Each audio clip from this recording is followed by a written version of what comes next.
विद्यार्थी मित्रांनो नमस्कार. नमस्कार सर. नमस्कार सर. मित्रांनो, तुम्ही फुलांभोवती फिरणाऱ्या कीटकांची नावे सांगू शकता का? मी सांगतो सर. फुलांभोवती फुलपाखरू फिरतात. अगदी बरोबर, फुलांभोवती फुलपाखरू फिरतात. अजून असे कोणते कीटक आहेत की ते फुलांभोवती फिरतात? सर, मधमाशीही फुलांभोवती फिरते. अगदी बरोबर, मधमाशी ही फुलांभोवती फिरते आणि ती फुलांमधील मध गोळा करते. परंतु आपण मधमाशीला त्रास दिला तर ती आपल्यावर संतापते आणि आपल्याला चावल्याशिवाय राहत नाही. परंतु तिचा कामाचा जो गुण आहे, ती नेहमी कामात मग्न असते आणि ती सतत कार्यमग्न असते. आता आज आपण या पाठामध्ये बघणार आहोत, मधमाशीने केली कमाल. मधमाशी कशा प्रकारे कमाल करते हे आपल्याला या पाठामध्ये पाहायचे आहे. सर्वांनी फळ्याकडे लक्ष द्या. मधमाशीने केली कमाल. मधमाशीने केली कमाल. एक होता शेतकरी. तो शेतात खूप कष्ट करायचा. शेताभोवती त्याने झाडे लावली होती. त्या झाडांवर मधमाशी, कोकिळा, खारुताई, चिमणी व कावळा राहत होते. त्या झाडाभोवती मुंग्याही राहत होत्या. त्या सर्वांची खूप मैत्री होती. एके दिवशी एक मुंगी बाहेर फिरायला गेली. फिरता फिरता ती शेतात पोचली. शेतात होती सूर्यफुले, पिवळी धमक, टपोरी आणि टवटवीत. मुंगीला ही फुले खूप आवडली. ती गेली शेतकऱ्याकडे आणि म्हणाली, शेतकरी दादा, काम करता सदा न कदा, करणार का यंदा फुलांचा धंदा? शेतकरी म्हणाला, हो ग बाई, करतो ना धंदा. फुले तोडतो, बिया वाळवतो, तेलासाठी बिया पेरतो, सर्वांसाठी कष्ट करतो. शेतकऱ्यांचे बोलणे ऐकून मुंगीच्या मनात एक विचार आला.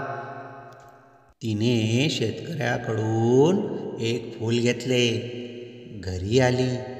फुलातल्या बिया काढल्या. काही बिया कोकिळेला दिल्या, काही बिया खारुताईला दिल्या, काही चिमणीला तर काही बिया कावड्याला आणि मधमाशीला दिल्या. स्वतःही काही घेतल्या. त्यातल्या काही बिया खाल्ल्या आणि पुढच्या वर्षी खाण्यासाठी काही बिया जपून ठेवल्या.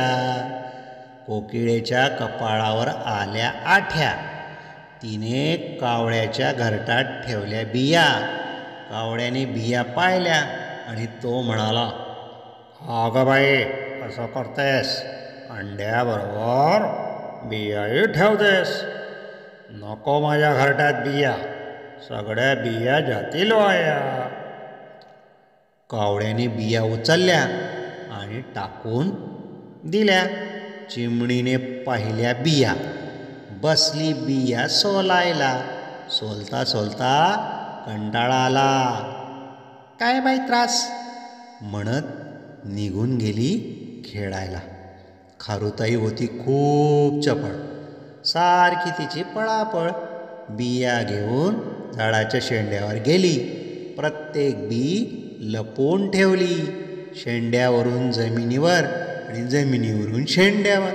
खेळता खेळता बियाणं बी खाऊन टाकली.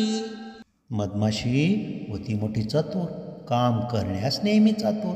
बिया पाहून विचारात गढली, करावे काही बियांचे, भले व्हावे सर्वांचे, उपाय काही सुचेना, झोप काही लागेना. सकाळ होताच चटकन उठली. बिया घेऊन जमिनीवर आली. आनंदाने गाऊ लागली, या रे या मित्रांनो, खड्डा करू या गड्यांनो. कावळा म्हणाला, गजासाठी. मधमाशी म्हणाली, बिया रुजत घालण्यासाठी. यावर कोकिळा म्हणाली, मला नाही वेळ, कामाचा आणि माझा कधीच बसायचा मेळ.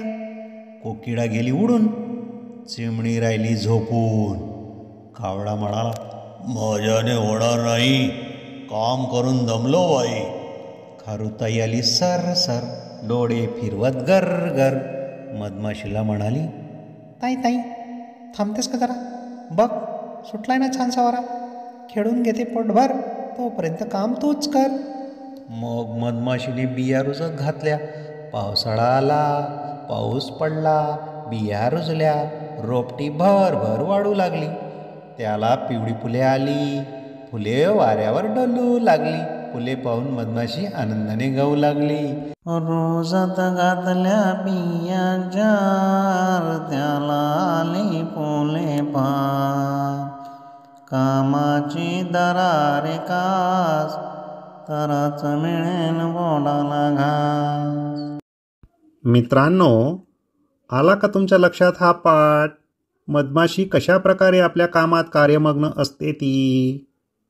हो सर, ती सतत कामात कार्यमग्न असते आणि जे काम हाती घेते ते पूर्ण करते. सर, या पाठातून आम्ही हे शिकलो की कोणतेही काम हाती घेतले की ते आपण पूर्ण केले पाहिजे. अर्ध्यावर काम सोडू नये. वा वा वा, शाबाश विद्यार्थी मित्रांनो. तर तुम्ही आज हे शिकलात की कोणतेही काम हाती घेतले की ते आपण पूर्ण केले पाहिजे. धन्यवाद सर. धन्यवाद सर.